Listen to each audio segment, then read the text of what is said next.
The signal came at 3:17 a.m., a pattern of pulses from deep space that made the computers at Horizon Station light up like Christmas trees.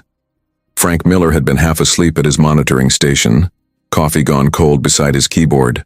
15 years watching the stars, and nothing to show for it but divorce papers and an apartment full of takeout containers. "Sir, you need to see this," he said, voice shaking as he called his supervisor.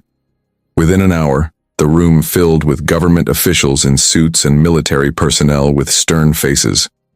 They stared at the screens, at the mathematical sequence repeating over and over from a star system 40 light-years away. "It's not random," said General Hayes, leaning forward. "This is a language. Not just language," Miller replied. "It's a cry for help." Jack Harmon woke to pounding on his door. The cabin's wooden walls seemed to shake with each blow. He grabbed the gun from under his pillow before approaching. "Who is it?" he called, voice rough from whiskey and sleep. "United States government. Open the door, Harmon." Jack hadn't seen a government agent in 5 years, not since the court-martial. Not since they stripped him of rank and called him a monster for the choices he'd made in Tehran. 2 men in black suits stood on his porch, the mountain air making their breath visible in the dawn light. "Jack Harmon, you're needed." "I'm retired," Jack said, starting to close the door. The taller agent stopped it with his foot. "This isn't optional. We have a situation that requires your specific expertise." "My expertise got me exiled to this mountain." "That's exactly why we need you." The Pentagon war room buzzed with activity. Screens displayed star charts and signal patterns. Jack felt eyes on him as he entered. Some curious, others hostile. His reputation had preceded him. "The signal contains coordinates," explained Dr. Weiss, a thin man with thick glasses, "and mathematical formulas that suggest an advanced civilization." "Why am I here?" Jack asked. "I'm not an astronomer." General Hayes stepped forward. "Because if this is what we think it is, a distress call, we need someone who understands war, someone who can think like the enemy, and someone expendable," Jack added. Hayes didn't deny it. For 3 days, Jack studied the signal. He noticed patterns others missed, embedded frequencies that seemed to hide secondary information. While governments debated whether to respond, Jack worked alone through the nights. On the 4th night, he cracked it. The hidden message contained images, cities burning, strange ships with weapons that cut through planets. A massacre happening in real time, 40 light-years away. Jack made his decision at dawn. He used his old military credentials to access a private satellite array owned by an ex-colleague who owed him a favor. "What are you doing?" asked the night technician. "Answering a call," Jack replied, transmitting Earth's coordinates along with a simple message. "We hear you." The response came faster than should have been possible. Jack was alone in his temporary apartment when the air shimmered before him.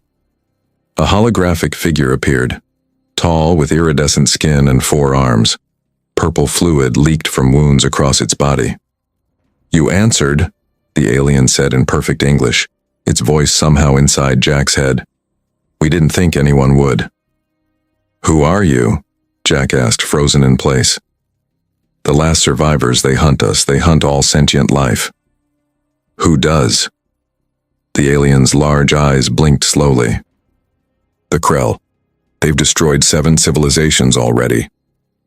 The hologram flickered, the alien looking over its shoulder in fear. "They've tracked this transmission," it said urgently. "We didn't think anyone would answer. They're coming for you now, too." Jack's apartment door burst open 6 hours after the alien transmission. Armed soldiers in black tactical gear surrounded him, weapons raised.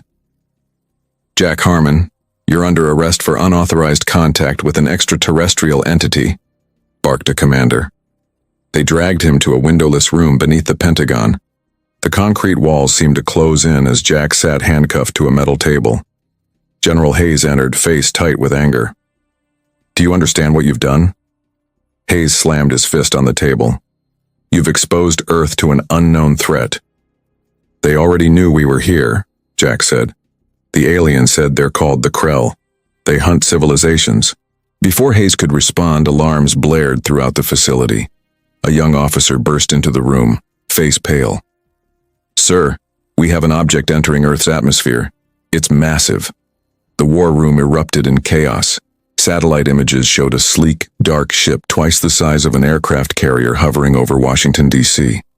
Smaller craft deployed from its sides. Get me the president, Hayes ordered. The main screen flickered. Instead of the president, a face appeared that made everyone freeze. It wasn't human. Gray skin stretched over a skull-like face with 6 yellow eyes arranged in a circle. People of Earth. The creature spoke, its voice deep and mechanical. I am Commander Vexillar of the Navali Resistance. I apologize for the alarm our arrival has caused. Jack pushed forward. That's not the alien I saw. The alien continued. We tracked the transmission sent to our scout. We came as quickly as possible. A side door opened and soldiers escorted in the wounded alien from Jack's hologram. It looked worse in person, its purple blood now dried on its iridescent skin. This is Tazran, our communications officer, Vexillar explained. He sent the distress signal. Why come to Earth? Hayes demanded. Because the Krell will follow. They always do. Vexillar's eyes blinked in sequence. We need to prepare you. Jack remembered his court-martial 5 years ago. The faces of the civilians he'd sacrificed to win the battle in Tehran. The judges calling him ruthless, dangerous, inhuman. Tell us everything, Jack said. Vexillar showed them recordings of planets burning. Cities turned to ash. The Krell ships, massive black structures that blotted out suns. They've destroyed 7 civilizations in our sector alone, Vexillar explained. The Navali are the only ones who've managed to fight back, but we're losing. Why target other species? A scientist asked. Resources, territory, we don't know. They take no prisoners except for experimentation. Alarms blared again. A technician's voice shook as he reported. Sir, we have multiple objects appearing at the edge of our solar system. They're accelerating toward Earth. Satellite images showed black ships, dozens of them, their designs matching the Krell vessels from Vexillar's recordings. How long do we have? Hayes asked. Hours, maybe less. The technician replied. Jack felt a cold certainty settle in his chest. We need to evacuate major cities, deploy everything we have. It won't be enough, Vexillar said quietly.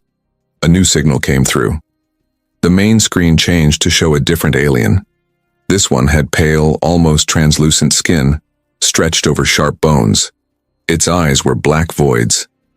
I am Drekthar, hunter commander of the Krell Dominion, it said, voice like grinding metal. We demand the surrender of the signal responder and all Navali refugees. Hayes looked at Jack. We can't just hand you over. If you don't, Drekthar continued, we will extract them ourselves. A smaller Krell ship suddenly appeared over the Pentagon. The building shook as something hit the roof. They're here, Vexillar whispered. Drekthar's final words chilled everyone in the room. You think we came for just you? Your entire species has revealed itself as prey. The Krell prison ship smelled like metal and fear. Jack sat on the cold floor of his cell, counting the days since his capture. 3 weeks had passed since the Krell had taken him and several government officials during the Pentagon attack. Earth had fought back. The footage Jack had seen before his capture showed jets and missiles launching against Krell ships. None had made a dent. A guard passed by, its translucent skin revealing pulsing organs beneath. Jack had learned to tell them apart. This one was more aggressive than the others. Human, it hissed. Commander wants you. Jack was led down a long corridor lined with cells. Each contained different aliens. Some had tentacles, others had too many eyes. All looked broken. The command room was vast, with windows showing the blackness of space. Earth was no longer visible. They had traveled far. The human responds well to pain, said a Krell scientist to Commander Drekthar. Better than the Navali. Drekthar circled Jack. Your planet continues to resist. Foolish. Humans are stubborn, Jack replied. Stubbornness will not save them from the fleet approaching your world. Jack kept his face blank, but his heart raced. A full invasion fleet. Earth wouldn't stand a chance. Back in his cell, Jack pressed the small device hidden under his skin. Dr. Allison Reeves, his ex-wife, had developed it before his capture. A quantum communicator, she had called it. Experimental. Dangerous. "Jack, is that you?" Her voice came through, tiny but clear. "Ali, they're sending a fleet to Earth." "We know. We've been tracking their movements." Her voice sounded tired. "I'm working on something. A weapon based on their technology. Will it be ready in time?" Silence, then, "No." Jack looked around at the other prisoners. "I might have another option." The next day, Jack approached a cell containing a four-armed alien with blue skin. "You're from Proxima Centauri," Jack said. The alien looked up, surprised. "How did you know?" "The Novali told me about your people before we were separated. You were warriors." Over the next days, Jack spoke with prisoners from 7 different species. All had fought the Krell. All had lost. "They keep us alive to study our fear," explained Ziv, a reptilian being from a world now reduced to ash. "They feed on it somehow." Jack taught them Earth tactics, guerrilla warfare, psychological manipulation, things that had made him both valuable and feared on Earth. "The guards change shifts at the same time," Jack told the group. "They're overconfident. They don't expect unity among different species." At night, Jack communicated with Allison. "Earth has united under a war council," she told him. "Every country is contributing resources." "It won't be enough," Jack said. "I know, that's why we need you back." The plan came together in pieces. The Proximan could short-circuit the cell doors. The reptilians were strong enough to overpower guards. The small, quick aliens from Tau Ceti could navigate the ship's ventilation system. On the 7th day of planning, they moved. Alarms blared as cell doors opened simultaneously. Prisoners poured into corridors. Guards fell under the weight of numbers. Jack fought his way to the command center, Ziv at his side. The ship shook with explosions. "We need to take control of communications," Jack shouted over the noise. "Tell Earth what's coming." They burst into the command center. Drekthar stood waiting, surrounded by guards. "Impressive, human," the Krell commander said. "But futile." Jack smiled. "Nothing humans do is futile." The ship lurched as something exploded in the engine room. The prisoners had hit their targets. Drekthar hissed in anger. "Kill them all." As guards advanced, Jack noticed something on a screen behind Drekthar. Images of planets, recordings of species being tortured. Data scrolling alongside showing measurements of neural activity. Jack froze as understanding dawned. "That's why you hunt sentient species," he whispered. "You don't want our resources or our planets." Drekthar's black eyes seemed to smile. "We feed on the neural energy released during fear and death. Your terror is our sustenance. And humans," he added, "produce the most delicious fear we have ever tasted." The stolen Krell ship limped toward Earth, trailing debris and venting atmosphere from multiple hull breaches. Jack stood on the bridge, surrounded by the surviving alien prisoners. Only half had made it through the violent takeover.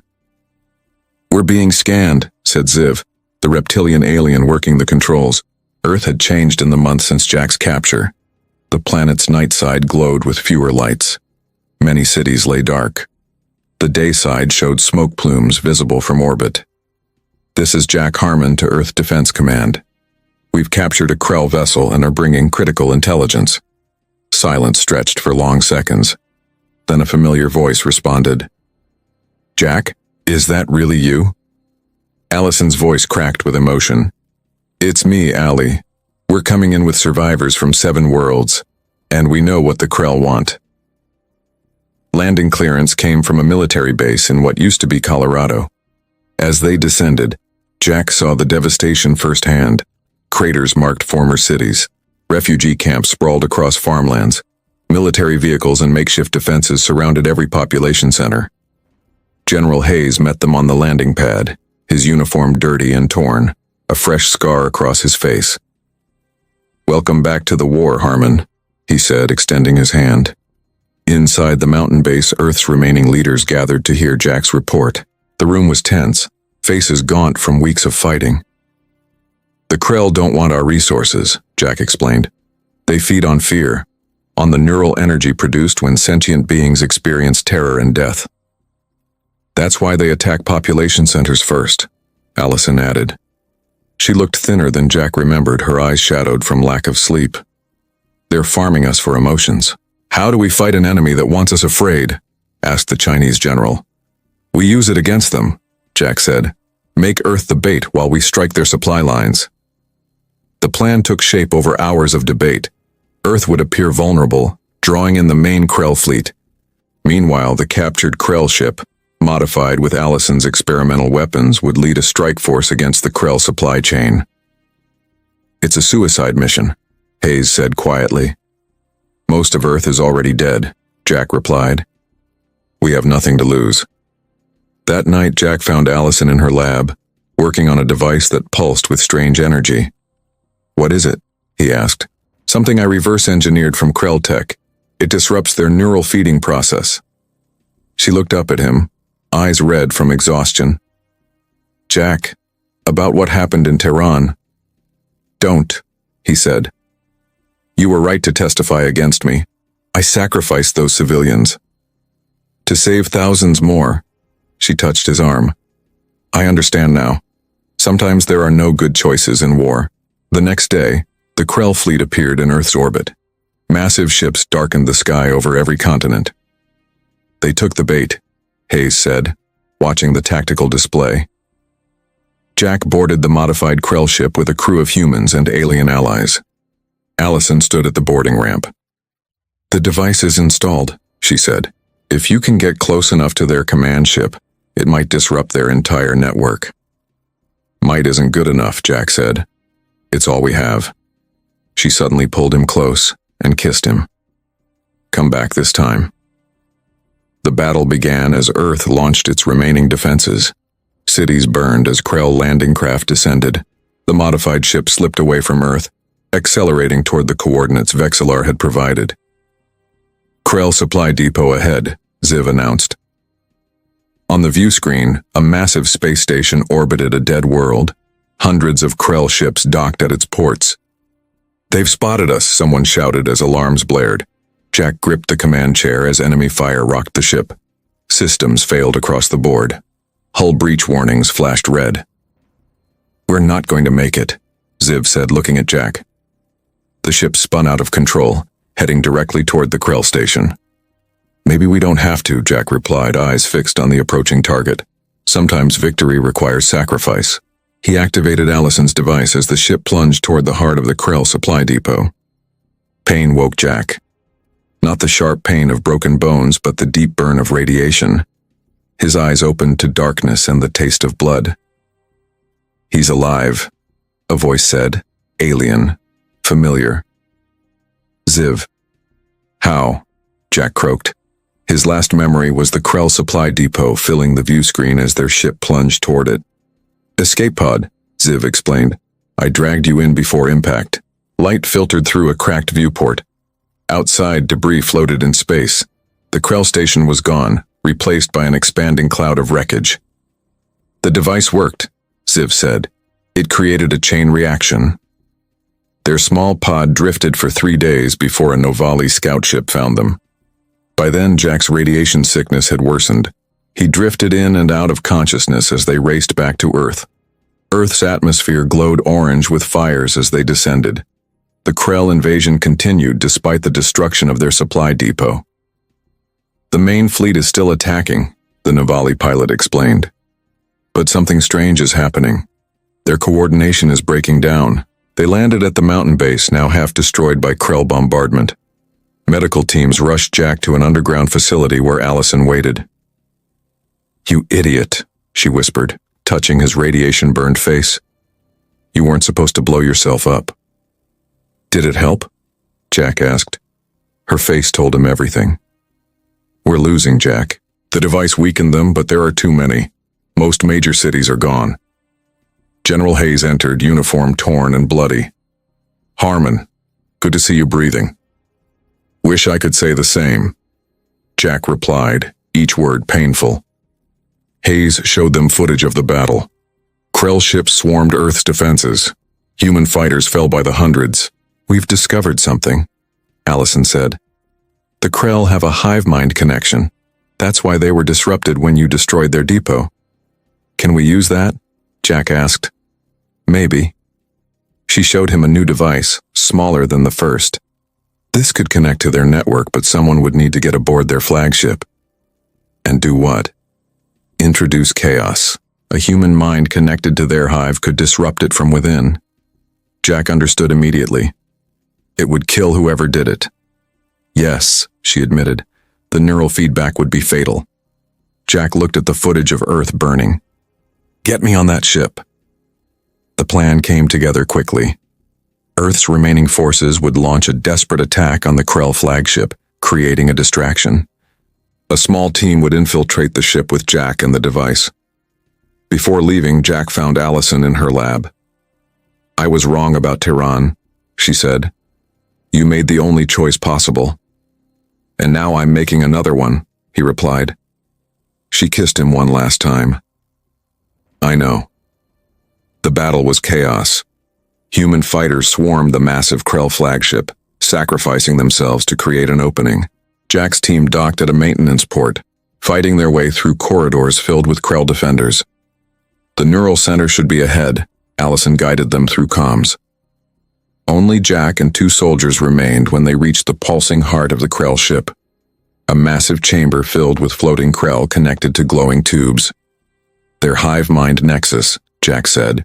As the soldiers held off Krell reinforcements, Jack activated Allison's device. Pain shot through his skull as neural connectors pierced his skin. Jack, your vitals are spiking, Allison's voice came through, frightened. It's working, he gasped. The Krell minds flooded into his. Thousands of alien thoughts, memories, emotions. Jack pushed back with everything human. Rage, hope, love, sacrifice. Outside, the Krell fleet suddenly faltered. Ships collided or fired on each other. Some simply went dark. It's working, Hayes reported. Whatever you're doing, keep going. Jack could no longer hear them. His consciousness spread through the Krell hive mind, tearing it apart from within. His last human thought was of Allison. 3 months later, Allison stood before the United Council of Species. Representatives from 27 civilizations gathered to form a new alliance. Humanity saved us all, Vexlar announced. They will lead this council. Allison stepped forward. We didn't save you alone. We stood together. She looked at the memorial behind her, Jack's face among those who gave everything. They begged the stars for help, she said. Instead, humanity answered, and we will answer again, whenever darkness threatens. In deep space aboard a Krell vessel now controlled by the Alliance, something stirred in the ship's computers. A consciousness neither human nor Krell, but something new. It had Jack's memories, his determination, and it was spreading through the stars, a guardian against whatever threats might come next.